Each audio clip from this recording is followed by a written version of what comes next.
جی سلمان بھائی، جی جی ہمارا جو آج کا لاسٹ ٹاپک ہے وہ ایک دہشت گردی کی جو لہر ملک بھر میں آئی، خاص کر خیبر پختونخوا اور جو بلوچستان کے علاقوں میں ایک آپریشن پاک فوج نے لانچ کیا ہوا ہے۔ آج جو آپریشن کے دوران 10 دہشت گرد جو ہلاک ہوئے ہیں، اس ایک کمانڈر ایک کیپٹن ہمارے جو شہید ہوئے ہیں حمزہ اکرام، اس کے بارے میں آپ کی کیا معلومات ہیں؟ جی، میں اس میں بتانا چاہوں گا کہ دو آپریشنز جو ہیں وہ پاکستان آرمی کی طرف سے کیے گئے، جس میں جو ہے ہنگو علاقہ ہے اس میں فتنۃ الخوارج کے 7 دہشت گرد جو ہے وہ جہنم واصل ہوئے، اور دوسرا جو ہے بلوچستان کے علاقے لسبیلا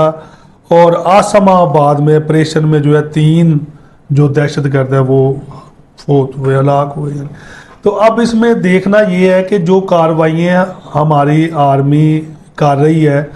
وہ جو آپریشنز ہیں، ایک تو اگست کا مہینہ جا رہا ہے، اور دوسرا جو ہے کیونکہ اگست کے مہینے میں جو اندرونی اور بیرونی مخالفین ہیں پاکستان کے، وہ پاکستان کو معاشی طور پر،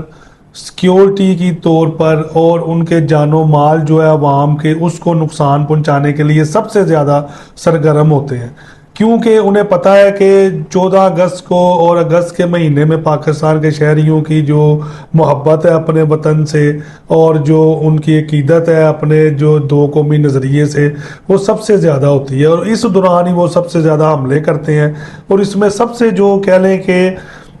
جو افسوسناک تو نہیں کہنا چاہیے گا کیونکہ قرآن شریف میں آیا ہے کہ شہید زندہ ہیں، لیکن آپ کو اس کا جو ہے وہ نہیں ہے اس کے بارے میں علم۔ تو اب ہمارے ایک کیپٹن نوجوان جو ہے، ان کا نام کیپٹن حمزہ اکرم ہے، وہ شہید ہو گئے ہیں، حمزہ اکرام۔ تو ان کے لیے، ان کے جو اہل خانہ ہیں، ان کے والدین ہیں، ان کے لیے مبارکباد ہے کہ آپ کے بیٹے جو ہے، جو آپ کا بھائی، آپ کا خاوند، آپ کا والد، وہ جنتوں میں جو چلے گئے ہیں۔ تو اس لیے یہ آپریشن بڑی اہمیت کا عمل ہے۔ تو پاک فوج جو ہے یہ ان آپریشنز میں جو ہے وہ خاص کر اس کو افغانستان سے لانچ کیا جا رہا ہے، جو پاکستان کے خلاف جہاد کیا ہے، اس کو آپ کس نظر سے دیکھتے ہیں؟ دوسری وہ پراکسی انڈیا ہے جو کہ ڈائریکٹلی ہمارا دشمن ہے، ٹھیک ہے؟ یہ خاص کر اس میں جو موساد ہے، جو اسرائیل، وہ معاونت ان کی کر رہے ہیں۔ تو اس بارے میں آپ کی کیا رائے ہے؟ ان کو کیسے کیفے کردار تک پہنچایا جا سکتا جی جی، میں اس میں یہ کہوں گا کہ ہماری جو فورسز ہیں، آرمڈ فورسز جو تینوں ہیں، بحری، بری اور فضائی، وہ پوری طرح اپنی جو ہے تمام تر صلاحیتیں پوری طرح بروئے کار لا کر جو بھی پاکستان کے مخالف جو فورسز ہیں، جو اندرونی اور بیرونی طور پر کام کر رہی ہیں، ان کے خلاف سیسا پلائی ہوئی دیوار بنی ہوئی ہیں، اور ان کو انہی کے گھروں میں جا کر اس کا جو وہ کرنا چاہتے ہیں ہمارے ملک کے ساتھ، اگر جو ہے وہ دہشت گردی یا ہمارے جو ہے وسائل کو تباہ کرنا چاہتے ہیں، جس میں ہمارے جو جانی مالی وسائل ہیں، ان کا جواب دے رہی ہیں اور انہیں پوری طرح کاؤنٹر کر رہے ہیں۔ تو یہ ڈائریکٹ تو ہم سے لڑ نہیں سکتے، کیونکہ انڈیا کو خاص کر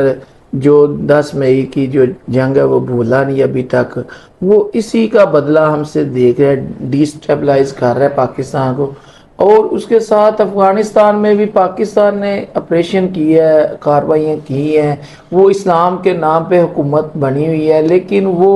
معصوم پاکستانی شہریوں کو وہ دھماکے کرتے ہیں، مارنے میں جو ہے وہ شامل ہیں۔ تو اس بارے میں آپ کی کیا رائے ہے کہ یہ جو افغانستان ہے، اس کے معاملات، ہماری ایک جماعت ہے نا، وہ پی ٹی آئی، وہ کہتی ہے ان سے بات چیت کر کے، بات چیت سے معاملات جو ہے نا ان سے ٹھیک کیے جائے، لیکن ایسا ہوتا نظر نہیں آتا۔ آپ کی کیا رائے ہے؟ جی، میں اس میں یہ کہوں گا کہ دوسری جنگ عظیم میں کروڑوں جو جانیں وہ ضائع ہوئیں، لیکن اس کے بعد بھی ایک معاہدہ ہوا، جو معاہدہ ہوا تھا جیپنیز پانیوں میں سمندر کے اوپر ایک جو کشتی تھی اس میں دونوں طرف سے جو جاپان کے نمائندے تھے ان کا آرمی چیف اور بادشاہ وہ بھی موجود تھا، اور دوسری طرف سے امریکن جو ٹروپس تھے ان کے کمانڈر بھی موجود تھے. ایک ٹیبل سجائی گئی، اس پہ دونوں طرف سے پارٹیز بیٹھیں اور انہوں نے معاہدہ سائن کیا جو جنگ بندی کا تھا. اب دیکھنا یہ ہے کہ جو افغانستان کے معاملات ہیں نا، وہ ایک پاکستان کا ہمسایہ اسلامک ملک ہے. پاکستان کے افغانستان کے ساتھ بڑے قریبی مراسم رہے ہیں. پاکستان نے افغانستان کے لوگوں کو